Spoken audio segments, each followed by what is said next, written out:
लेकिन गुलशन कुमार की हत्या, यह गुलशन कुमार की हत्या नहीं थी।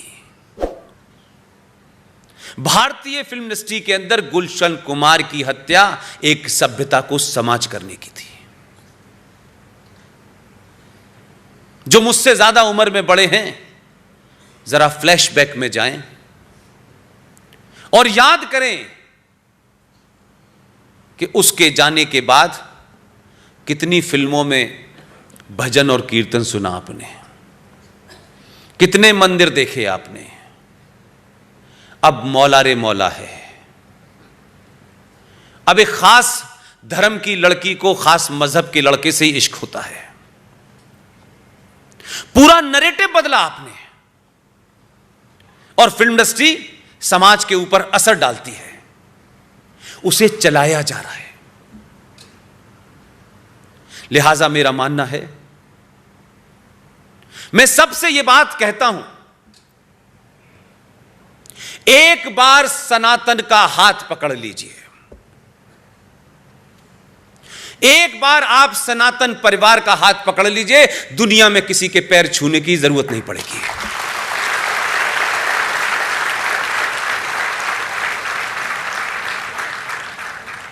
इसलिए आपको, मुझे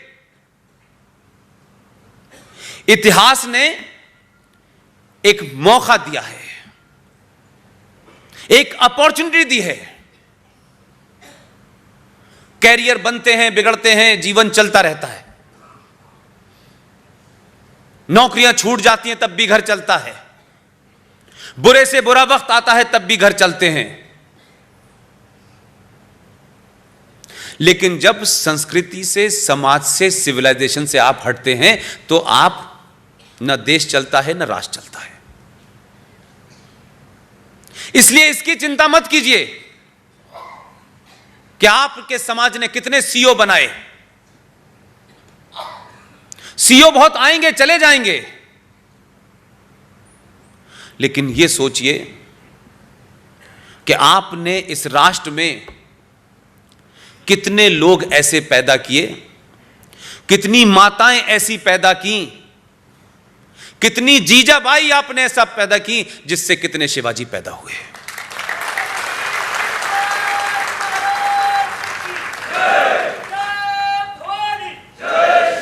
करोड़ों महान लोग आए होंगे, चले गए होंगे। बहुत बहुत बड़े लोग आए और चले गए। जब समय ने उनकी व्याख्या की तो पता चला कि ये बड़े नहीं थे भाई, इन्हें जबरदस्ती हमारे ऊपर लाद दिया गया। अगर भारतीय राजनीति में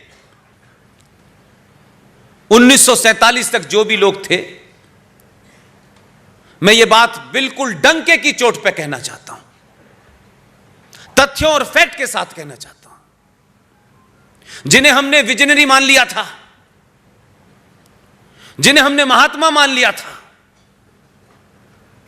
अगर भारतीय पूरे स्वतंत्रता संग्राम और उसके भारत के बाद जो सरकार पहली बनी, उसमें सबसे ज्यादा किसी आदमी को गलत तरीके से समझाने की कोशिश की गई, समझाया गया, उस आदमी का नाम था बी.आर. अंबेडकर।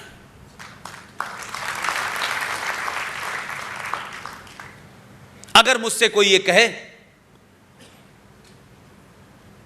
कि अगर सबसे बेधड़क, बिना किसी की चमचागिरी करे, बिना किसी इस बात के कि उसको क्या फायदा होगा क्या नहीं होगा, वो उस वक्त भी सच बोला, और उसकी बातें जो सच थी वो आज उससे भी ज्यादा बड़ी सच साबित हो रही है। लेकिन हमेशा बौनों को अपना कद बड़ा करने के लिए बड़े लोगों को छोटा करके दिखाया जाता है। बी.आर. अंबेडकर की एक किताब है, थॉट्स ऑन पाकिस्तान। इस किताब का नाम सुना कभी आपने? इस किताब को पढ़िए। आज अगर कोई यह बात कह देता, और देखिए जो वो लोग थे, कितने शातिर लोग थे, कितने इंटेलिजेंट लोग थे कि उन्होंने बातों को कैसे छुपा दिया।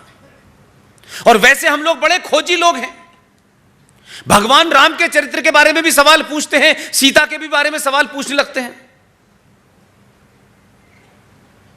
थॉट्स ऑन पाकिस्तान पे B.R. अंबेडकर कह रहे हैं कि जब मैंने यह कहा कि इस देश का विभाजन मजहब के नाम से हो रहा है, मुसलमान के नाम और इस्लाम के नाम से हो रहा है, तो फिर हिंदुस्तान में एक भी मुसलमान क्यों रहेगा?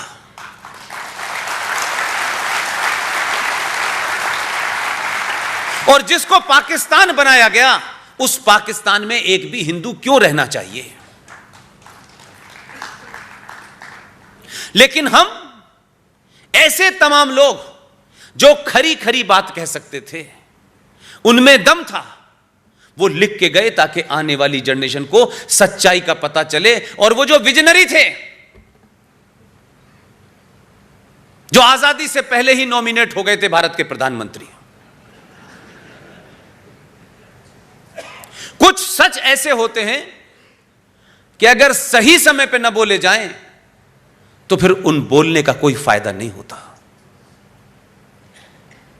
मैं था नहीं, मुझे नहीं पता, लेकिन अगर यह सच तथ्यों रेफरेंस के साथ में सब कुछ अवेलेबल है, तो मेरी जिम्मेदारी है कि मुझसे बाद में आने वाली नस्लें मेरे जाने के बाद मेरे दामन पे यह दबाव ना लगाएं कि इस आदमी को पता था तो इसने बताया क्यों नहीं। यह हम सब की जिम्मेदारी है। इसीलिए मैंने कहा, हम बहुत सारी बातें कहते हैं, इसने ऐसा क्यों किया, उसने ऐसा क्यों किया, गांधी जी को यह नहीं करना चाहिए था, नेहरू को यह नहीं करना चाहिए था, पटेल, ये बहुत सारे सवाल उठाते हैं। यह देश 2020 में उसी मोड़ पे खड़ा हुआ है। हर आदमी अपनी क्षमताओं और योग्यताओं के हिसाब से अपनी भूमिका तय करे और आज से उसे क्रियान्वयन करना शुरू कर दे। 1 मिनट की देरी भी इस देश के समाज को और इस राष्ट्र को बड़ी महंगी पड़ने वाली है। जो चीजें पूरे देश में हो रही हैं, उसकी आप 1% खबर सुनते हैं। जो चीजें आपको 20 साल पहले पता होनी चाहिए थी, वो आज आपको 2020 में पता हो रही हैं। ये झूठे झूठे नैरेटिव जिस तरीके से क्रिएट किए गए, उसके कारण 70 साल में यह आजादी की बस में पंचर हो गया है। और पंचर जोड़ने वाले कह रहे हैं कि बचे हुए 3 टायरों में भी हम पंचर कर देंगे, क्योंकि हम लालच और स्वार्थ और मेरा और तेरा से ऊपर नहीं उठना चाहते। कोई तो 2, 4, 5 काम अपने स्वार्थों से उठ के ऊपर करिए। और इस समाज के मात्र अभी 4-5% लोगों ने पूरे देश भर में यह कसम खा रखी है, सरकार किसकी है किसकी नहीं है, चाहे वो मेजर जनरल GD बख्शी हो, पूर्व rocket director colonel RSN Singh हो, सुशील पंडित हो, ललित अंबरदार हो, शिफाली वैद्या हो, गौरव आर्या हो, ये तमाम सारे लोग किसी सत्ता में पार्किंग मिलने की चिंता के बगैर पूरे देश में एक अभियान चलाए हुए हैं। और इन तमाम लोगों से देश भर के वो तमाम ताकतें जो अब तक उनको लगता था कि हम कुछ नहीं कर पाएंगे, उनमें इस बात का भरोसा जगा रहे हैं कि आप ही सब कुछ कर सकते हैं, कोई और कर नहीं सकता। और इस मुहिम का असर यह है कि आप सिर्फ 5% जागे। मात्र 5% लोगों को समझ में आ गया कि खेल क्या हो रहा है। आपने अपनी ताकत का पूरा इस्तेमाल किया और 2014 पैदा कर दिया।